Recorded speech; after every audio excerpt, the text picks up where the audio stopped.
بسم الله والصلاة والسلام على رسول الله عليه الصلاة والسلام. النهاردة ان شاء الله هنعمل مع بعض بقى الشطة بإذن الله، هريسة الشطة الخضراء بأقل التكاليف. وكمان لو عندك اي شطة عندك في التلاجة مش بتستخدميها او خلاص ادمت او بقالها اسبوع او اكتر، ان شاء الله هنعملها مع بعض دلوقتي. قبل ما ندخل في الفيديو هنسمي الله ونصلي على رسول الله عليه الصلاة والسلام ونحط لايك للفيديو، ويلا بينا نشوف هنعمل ايه مع بعض النهاردة.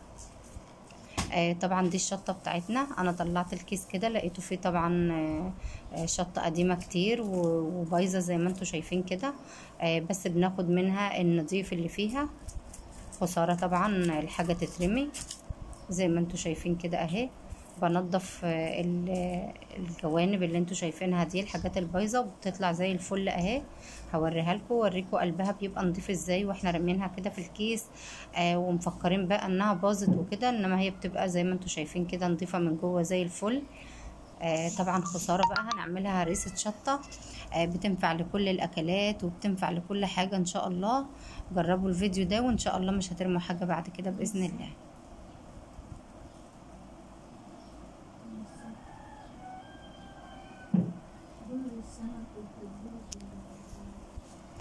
زي ما انتوا شايفين كده بقى بنشيل الحاجات اللي مش نظيفه في الشطه، ونخلي بس النظيف اللي فيها. زي ما انتوا شايفين اهو بوريكم كل حاجه قدامكم. بنشيل اللي مش نظيف.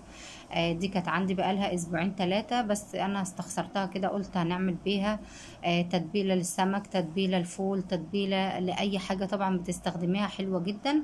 وهنشوف دلوقتي مع بعض هنعملها ازاي بطريقه حلوه جدا وسريعه، وكمان مش هتبوظي اي حاجه عندك. هي لما طولت بقى عندي في التلاجة شوية بقى فيها احمر كتير كده زي ما انتوا شايفين. بدأ لونها يتغير، بدأ فيها يبقى احمر كده زي ما انتوا شايفين. كل ده حلو طبعا وهينفع معانا وهيبقى زي الفل.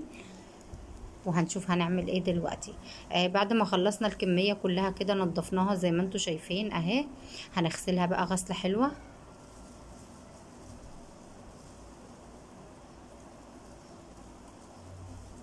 طبعا خسارة كل ده يترمي، احنا شلنا بس اللي بايظ فيه وفضل معانا الحاجات النظيفة دي زي ما انتوا شايفين. بعد ما نضفناها طبعا خرج منها، شايفين قد ايه مش نظيف او بايظ. بس هي كده هتنفع معانا بقى لكل حاجة ان شاء الله. هنشيل كده الحاجات اللي طلعناها كلها كده من الشطة.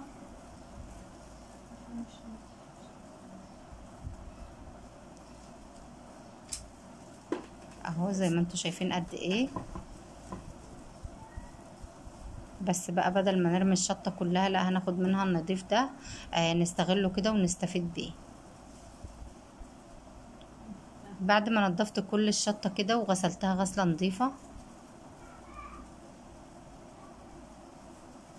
هجيب طبعا الخلاط وهبدأ افضي فيه كل الشطة اللي احنا غسلناها دي. لو عندك كبة بتكون احلى طبعا واسرع.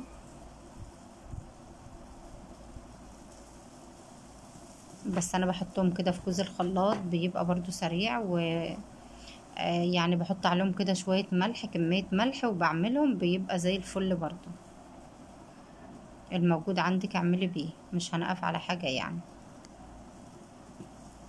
بس كده زي ما انتوا شايفين حطيت كل الشطة في الخلاط. هبدأ احط عليها ملح بقى حسب كمية الشطة. عايزة تحط بقى شوية يعني معلقتين 3 4 5 على قد ما انت عايزة. بتكون جاهزة معانا لأي أكلة طبعا بعد ما تتفرم معانا إن شاء الله.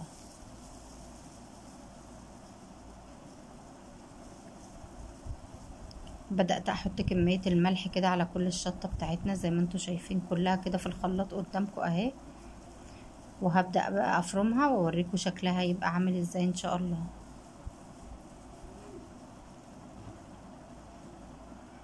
بعد ما فرمت الشطة كلها هفضيها بقى دلوقتي. هتشوفوا شكلها عامل ازاي. طبعا تتبيلة روعة لكل حاجة. طبعا بعد ما فرمنا الشطة بتكون معانا بالشكل ده زي ما انتوا شايفين. تتبيلة جميلة لكل حاجة. هتحطي عليها السمك، هتحطي على الفول، هتحطي على اي حاجة. هي الشطة دي حرقة على فكرة. ممكن تعمليها باردة، ممكن تعمليها بفلفل اخضر على ليمون. بتكون حلوة جدا معانا. مش هنحتاج اكتر من معلقة توم مهروس زي ما انتوا شايفين كده اهي. والشطه بتاعتنا طبعا احنا حاطين عليها كميه من الملح حلوه، فهنبدا نحط بقى معلقه التوم المهروس ونقلب كويس جدا، يعني ندخل التوم المهروس في كل الشطه بتاعتنا او في كل التتبيله دي. هنقلبها كويس قوي زي ما انتوا شايفين كده اهي، بالملح بقى بالثوم، وعليها ليمونه طبعا فرمينها معاها في الخلاط، بتبقى ريحتها تحفه بصراحه. طبعا التتبيله دي تنفع بالفلفل وتنفع بالشطه الحمراء وتنفع بكل حاجه، بس احنا قلنا كده بدل ما فيش حاجه تبوظ عندنا هنستغلها كده في تتبيله حلوه تبقى موجوده عندنا لكل حاجه. انا جبت برطمان نضيف كده وهبدأ افضيها كده معاكم او اشيلها كده بقى في التلاجة، علشان اخد منها كده لكل حاجة، لاي تتبيلة انا هحتاجها اطلع على طول بقى واحتاج التتبيلة دي. يعني بدل ما اسيب الشطة تبوظ عندي، لا هنعملها كده تتبيلة حلوة ونشيلها عندنا في التلاجة. كل ما تحتاجي منها هتاخدي معلقة هتكفيكي كل حاجة.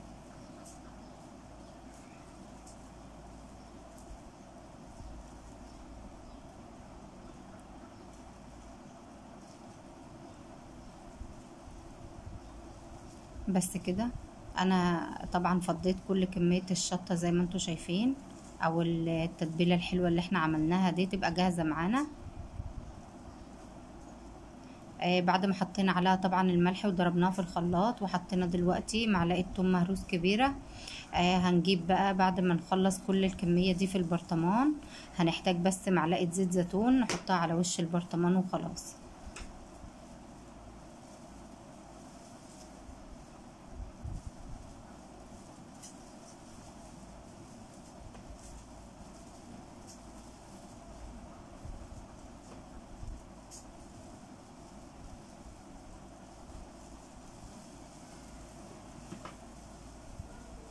كده خلاص خلصنا التتبيلة بتاعت النهاردة بالشطة اللي كانت عندنا. فرمناها بملح وحطينا عليها معلقة توم مهروس. بعد كده بقى هنحط عليها معلقة زيت زيتون مش اكتر من كده.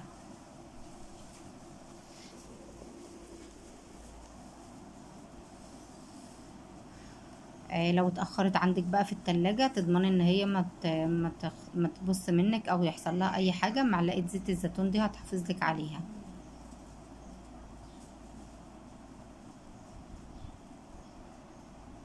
بس كده بعد ما حطينا معلقة زيت الزيتون هنقفل بقى البرطمان ونشيله عندنا في التلاجة، يبقى جاهز معانا لأي أكل إن شاء الله. بس كده ده كان الفيديو بتاعنا النهاردة، أتمنى طبعا تكونوا استفدتوا منه، وأتمنى إنكم طبعا ما تنسونيش من اللايك، وأشوفكم على خير، والسلام عليكم ورحمة الله وبركاته.